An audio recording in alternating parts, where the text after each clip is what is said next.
Subscribe कीजिए मेरे channel maths with पूजा को और बेल आइकन को दबाना ना भूलें, जिससे आप मेरे मैथ लेक्चर्स को सबसे पहले देख सकें। मेरे वीडियो लेक्चर्स को शेयर कीजिए। Thank you. Welcome again dear students. हम कर रहे हैं आजकल objective questions from previous year board papers और इस सीरीज में हम कर रहे हैं चैप्टर नंबर 4 डिटर्मिनेंट के क्वेश्चन, जिसके 14 क्वेश्चंस मैं अपने लास्ट वीडियो लेक्चर में आपको करवा चुकी हूं।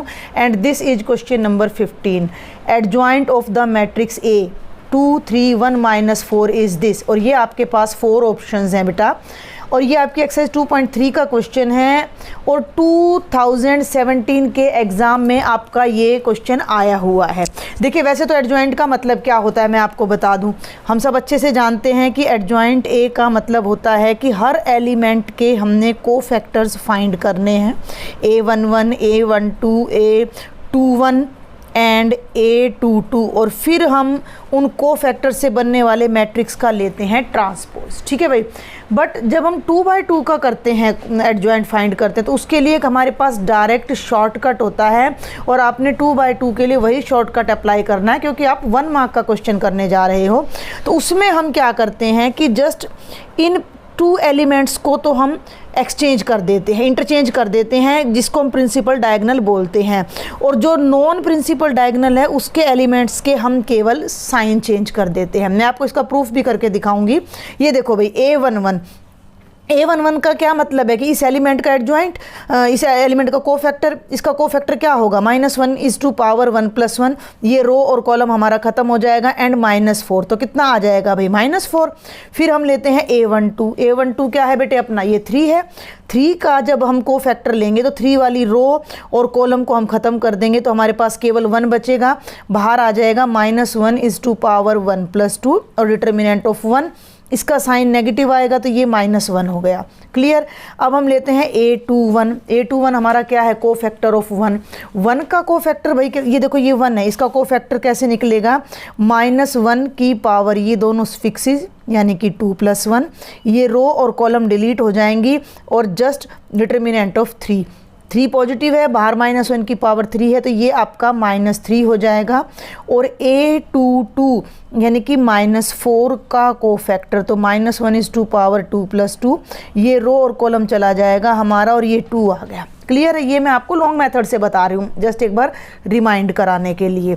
अब हम इस फॉर्मूला में जब इस वैल्यू को पुट करते हैं तो एडजॉइंट ए हमारा क्या बनता है, देखो A11 है -4, A12 है -1, A21 है -3 और A22 है 2। और इसका जब हम ट्रांसपोज लेते हैं तो क्या आता है, ट्रांसपोज का मतलब जो रो हैं वो कॉलम बन जाती हैं, जो कॉलम है वो रो बन जाते हैं। तो ये -4 1 रो थी, ये -4 -1 कॉलम और -3 और 2, ये हमारा आंसर आ जाता है। ठीक है, जो कि हमारा सी ऑप्शन है। बट 1 नंबर के अकॉर्डिंग ये सॉल्यूशन बहुत लेंथी है, तो आपने 1 मार्क का जब भी क्वेश्चन आता है तो आपने इस तरीके से नहीं करना है। ये जस्ट आपको मैंने रिमाइंड कराने के लिए करा है कि काफ़ी टाइम हो गया तो आप भूल गए होंगे मेथड को। आपने जस्ट मैट्रिक्स राइट करना है 2 3 1 -4 और एक ही लाइन में एडजॉइंट को कैसे लिखना है कि प्रिंसिपल डायगोनल के एलिमेंट्स को इंटरचेंज कर देना है, यानी कि -4 को यहाँ ले आइए और 2 को यहाँ, और इन दोनों एलिमेंट्स के साइन चेंज कर दीजिए। 3 प्लस का है तो माइनस का और 1 प्लस का है तो माइनस का, और ये दोनों आंसर देखो, ये वाला और ये वाला दोनों आंसर आप टैली करके देखोगे तो you will get the same answer. ठीक है ना। तो हमने इतना लंबा मेथड क्यों लगाना है, तो ये हमारा आ जाता है adjoint of A, which is our option number C. Clear. चलिए अब हम आगे चलते हैं क्वेश्चन नंबर 16, जिसमें हमने क्या फाइंड करना है, the cofactor of A23 in this matrix is. अभी मैंने आपको इतने सारे ये कोफैक्टर निकाल कर दिखाए हैं तो आपको याद हो गया होगा कि कोफैक्टर होता क्या है।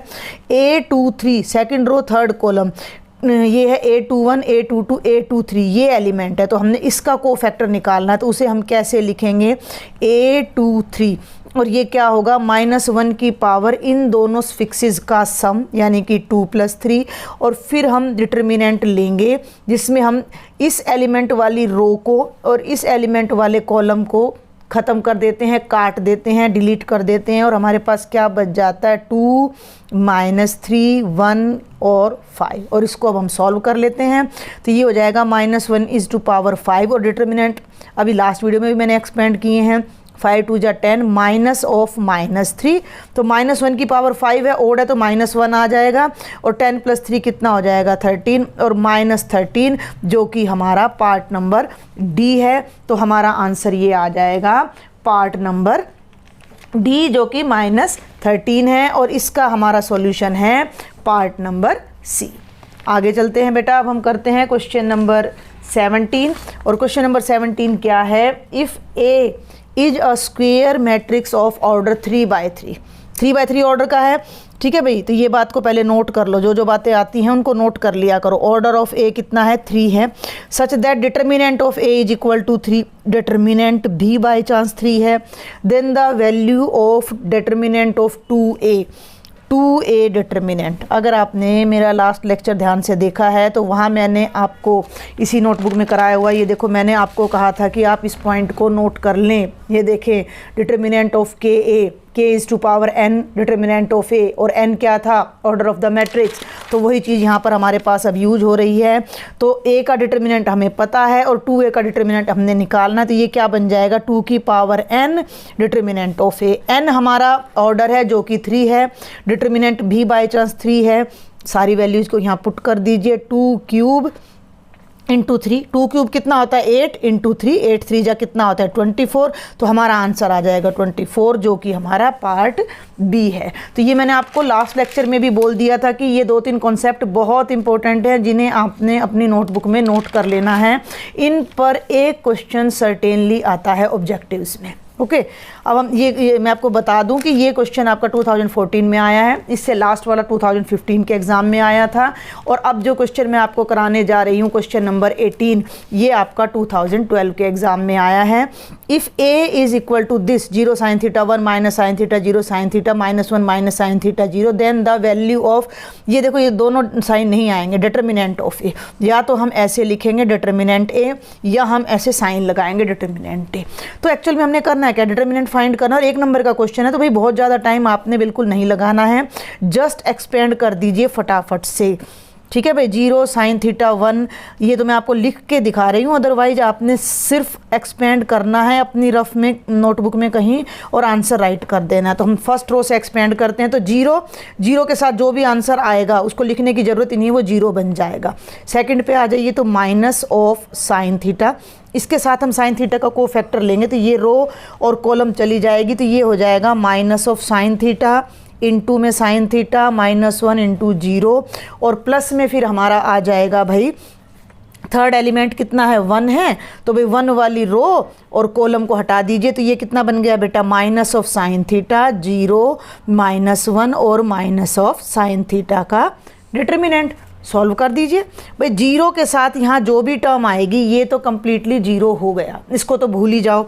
बच क्या गया माइनस sin θ बाहर आ गया और इस डिटर्मिनेंट को जब आप ओपन करते हो तो 0, देखो माइनस और एक माइनस इधर है तो दोनों माइनस मिलकर क्या हो जाएंगे प्लस sin θ और +1 इंटू, देखो दोनों माइनस है तो दोनों माइनस मिलकर क्या हो जाएंगे प्लस हो जाएगा, तो ये हो जाएगा sin² θ माइनस का 0।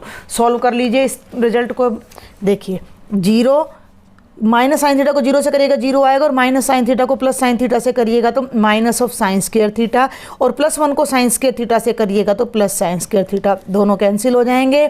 आपका आंसर कितना आ जाता है 0 आ जाता है। तो बिल्कुल आसान था। आपने जब भी आपके सामने क्वेश्चन 1 मार्क में आता है तो आपने जस्ट यहाँ से एक्सपेंशन ही स्टार्ट करनी है, इसको डिटर्मिनेंट मानते हुए, ज़्यादा टाइम नहीं लगाना है। अब हम आगे बढ़ते हैं भाई, नेक्स्ट है हमारा क्वेश्चन नंबर 19। ये 3-4 क्वेश्चन हमारी एक ही लाइन पर हैं, जो भी मैंने पीछे भी आपको इस टाइप के करवा चुकी हूँ मैं। तो if A is a square matrix of order 3, order 3 का मतलब n की वैल्यू 3 है, डिटर्मिनेंट ऑफ ए का डिटर्मिनेंट 13 है, तो हमने एडजॉइंट ए का डिटर्मिनेंट फाइंड करना है। ये रिजल्ट मैं आपको फिर से एक बार रिमाइंड करा देती हूँ। लास्ट वीडियो लेक्चर में मैंने आपको बताया था कि एडजॉइंट ए का डिटर्मिनेंट क्या होता है, determinant of A is to power n-1। ये देखिए मैंने इंपॉर्टेंट मार्क किया हुआ है और ये आपके 2015 के एग्जाम में क्वेश्चन आया हुआ है। सारी वैल्यूज आपके पास हैं। डिटर्मिनेंट ए कितना है 13, की पावर n कितना है 3 - 1, 13 की पावर 3 में से 1 गया 2, 13 का स्क्वायर कितना होता है अभी 169। तो ये हमारा आंसर आ जाएगा पार्ट नंबर सी। बिल्कुल सिंपल सा क्वेश्चन था। नेक्स्ट क्वेश्चन बिल्कुल वही क्वेश्चन है। A is a square matrix of order 3, वही n3 है, ए का डिटर्मिनेंट हमारा 17 है और एडजॉइंट ए का डिटर्मिनेंट हमने निकालना है। ए की रिजल्ट हम यहाँ पर फिर से दोबारा यूज कर रहे हैं, तो डिटर्मिनेंट ए की पावर n-1, 17 की पावर 3 - 1, 17 का स्क्वायर कितना होता है, नहीं आए तो अपना 17 को 17 से मल्टीप्लाई कर लीजिएगा, अदरवाइज 289 होता है। तो आपका राइट ऑप्शन हो जाएगा पार्ट ए। और ये क्वेश्चन नंबर 21, ये ईयर मैंने सबके साथ लिख रखे हैं, आप अपने देख लीजिएगा। 2015 में ही फिर आया हुआ है यही वाला क्वेश्चन, और ये क्वेश्चन हमारा 2011 और 9 में आया हुआ है। थोड़ी सी इसकी लैंग्वेज अब चेंज है, आइडेंटिटी वही है, फॉर्मूला वही है।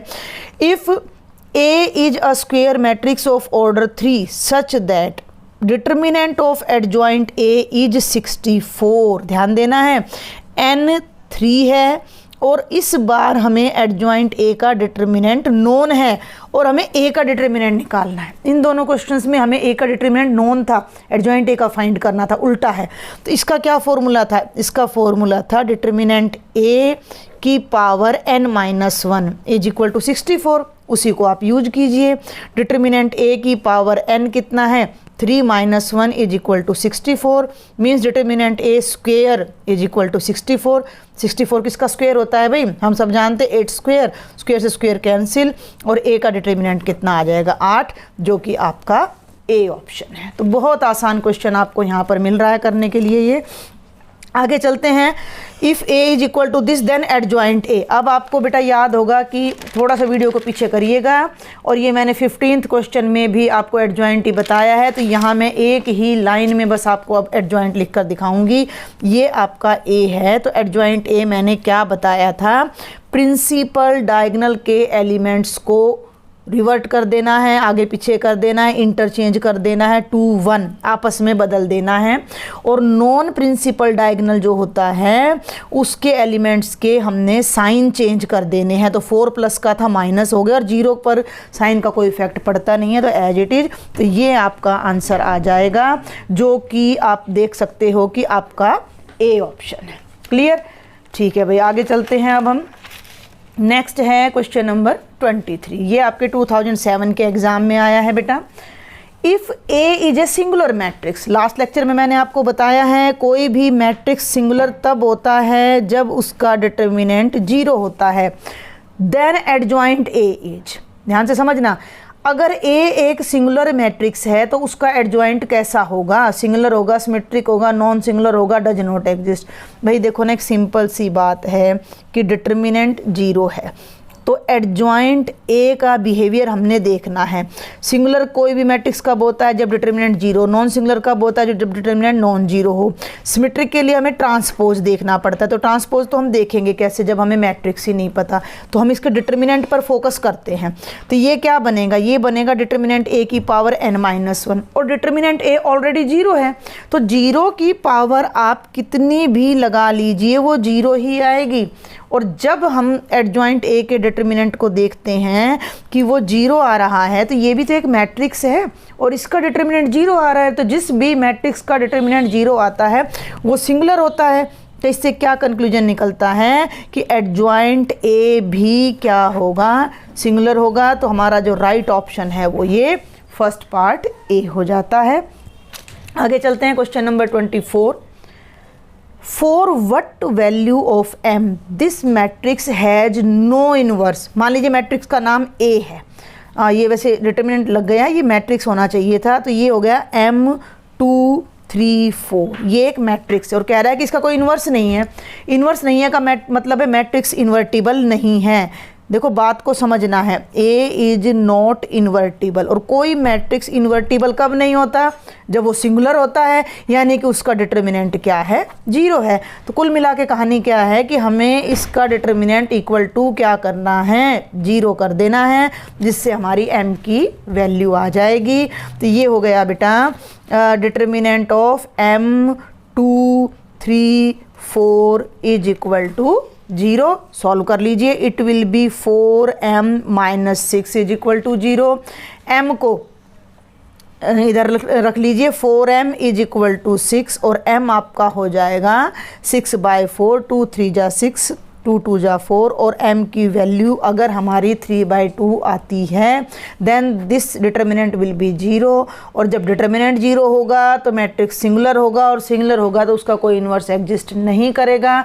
तो हमारा जो राइट ऑप्शन है वो ये 3/2 वैल्यू आएगी, जो कि बी पार्ट है। देखो बस लैंग्वेज को पकड़ना, इसने डायरेक्ट नहीं पूछा कि कब सिंगुलर है नॉन सिंगुलर, इसने कहा था इसका इन्वर्स ही नहीं है। क्लियर? आगे बढ़ते हैं अब हम। ये देखो ये आपका मैट्रिक्स कंटिन्यूड का ही पार्ट हो जाता है, ये सारा डिटर्मिनेंट और मैट्रिक्स कंटिन्यूड का। The system of linear equations this and this has a unique solution. देखिए सिस्टम ऑफ लीनियर इक्वेशन को अगर मैं क्रम में लिखकर यहाँ आपको दिखाऊं लाइन में एक सीक्वेंस में, तो ये आपका सिस्टम बन रहा है। और आपको याद होना चाहिए कि इस सिस्टम को हम ax is equal to B की फॉर्म में लिखते हैं। ठीक है भाई? तो a उसमें क्या होता था अगर आपको याद हो तो? a होता था इन सभी वेरिएबल्स के कोफिशिएंट से बनने वाला मैट्रिक्स। तो वो मैट्रिक्स आप बना लीजिए 1 2 3, फिर y के कोफिशिएंट्स ले लीजिए 1 1 2, फिर z के कोफिशिएंट्स ले लीजिए 1 -1 और k। ठीक है ना? x हम क्या लेते थे, ये जस्ट मैं बता रही हूँ, करना नहीं है आपने, x y z। और b हम क्या लेते थे 2 3 4। और आप याद कीजिए कि यूनिक सॉल्यूशन कब होता था और क्या होता था? यूनिक सॉल्यूशन होता था x is equal to A inverse B. अब ए इनवर्स कब एग्जिस्ट करेगा? जब आपका डिटर्मिनेंट नॉन जीरो होगा।